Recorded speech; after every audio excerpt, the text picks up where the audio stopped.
much for the invitation to be a speaker at the Economist Forum today and to speak about the future of money. My name is Dr. Ruja Ignatova. I hold a PhD in law. I have always been very interested in financial services and worked about 6 years with McKinsey in Eastern Europe, actually when the crisis hit us really, really bad. I was spending my time in Russia with Sberbank, and it was an interesting time. I want to speak today about, as I said, the future of money, the future of payments.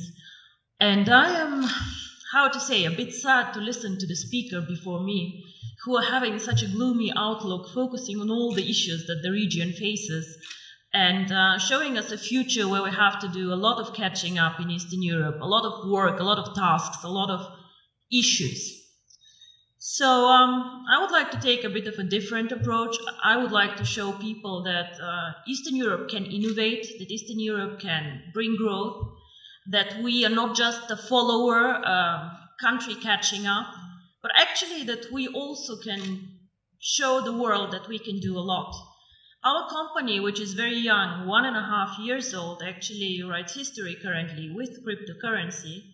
OneCoin currently reached a market capitalization of $1 billion 3 days ago, which makes me extremely proud. And we have a network of 650,000 users over 190 countries, and we come from Eastern Europe. We started actually in this country, we had the idea in this country, and we do not only describe the future of money, actually we take a very active approach of shaping the future of money. So, Southeastern Europe is a very good place to live, and I'm born here. I have been not raised here the whole time, but I feel home here. But however, even we cannot take an isolated approach and see ourselves as an own microcosmos. The world is getting smaller and smaller. We are living in a world with globalization.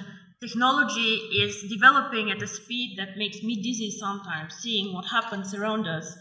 And all the innovative companies like Facebook, Google, Apple, all of them, unfortunately, are either not even coming from Europe, or like we are just a follower and just saving all our money in Eastern Europe, which is a lot of money for us to go and to buy the newest iPhone outside.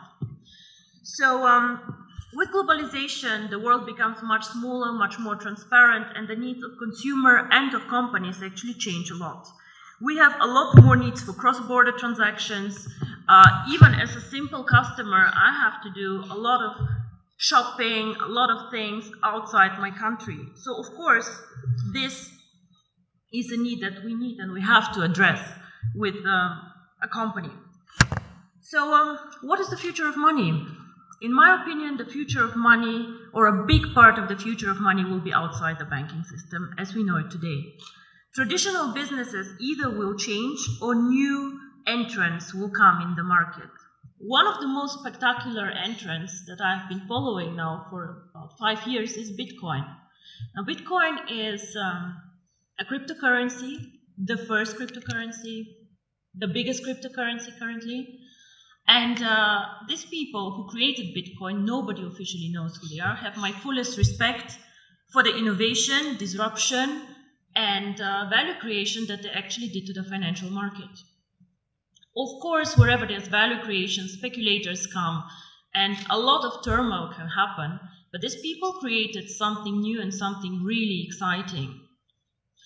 Bitcoin and the blockchain technology, which makes financial services independent from governments, independent from regulators even, and independent from banks as we know them, already starts changing the world we live in.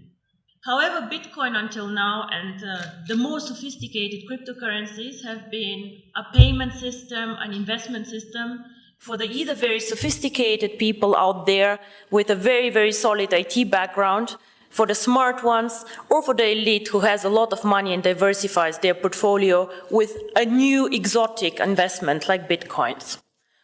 The market is still not very big, with a market capitalization fluctuating between 2 and 3 billion, transactions happening every day about 200 million euro. So we still have a lot of potential to grow in the cryptocurrency market, but we see a start. So We have been, or are we still an emerging market? I'm not sure what is politically correct to say, but emerging markets are out there. And we can speak about Latin America, we can speak about Asia, we can speak about Africa, extremely interesting market actually, which is like catching up now. And we can speak about also the small Asian countries. In all these countries, we have an issue that we also had here actually, a lot of people who are underbanked, unbanked, or just forgotten by the big players. Why? Because they're poor, because they have needs that are not that interesting in the transactions, or simply because some of these people do not have proper documents. I have been in countries where people, every one of them has a smartphone, but has no proper ID card. So how do these people bank? I have been in Singapore and seeing Indian people working very, very hard to support families in India. How do these people send money to their families and to their loved ones? Remittance business in Dubai, all the Filipinos working there and pushing economy. What do these people do? What they do is they either go to a bank to do foreign exchange, they go to a Western Union outlet, and they pay high fees. Because why? We as a financial sector charge always most the ones who are the poorest, who are like the ones with the needs that nobody else can serve. If you're an affluent customer, if you have a lot of money, the banks will fight for you, they'll give you cards for free, they'll do their best to make you happy. But the people out there, the mass customers, the ones who actually change the world, the ones who are working for economy, these people are underserved, underbanked, and I believe that cryptocurrency can change their life. And not only me, actually, I think Bill Gates believed the same and said that cryptocurrency can make a huge difference for emerging markets. So, what is really the future of money? I believe that if cryptocurrency is spread out there to the mass market, to people who can be made understand cryptocurrency, and as you say, cryptocurrency sounds very, very complicated, hidden, complex. Can I do it? If we manage to make cryptocurrency actually accessible to people out there who are smart enough to understand the smartphone, who are smart enough to move and to work in an Asian country, if we make it simple, we can become actually the next mass phenomenon, like Google, like Facebook, become a network of active users. Until now, cryptocurrency did not make the leap, in my opinion, because it is not user-friendly, because it's not easy to use for the mass market, and because people perceive it as very difficult.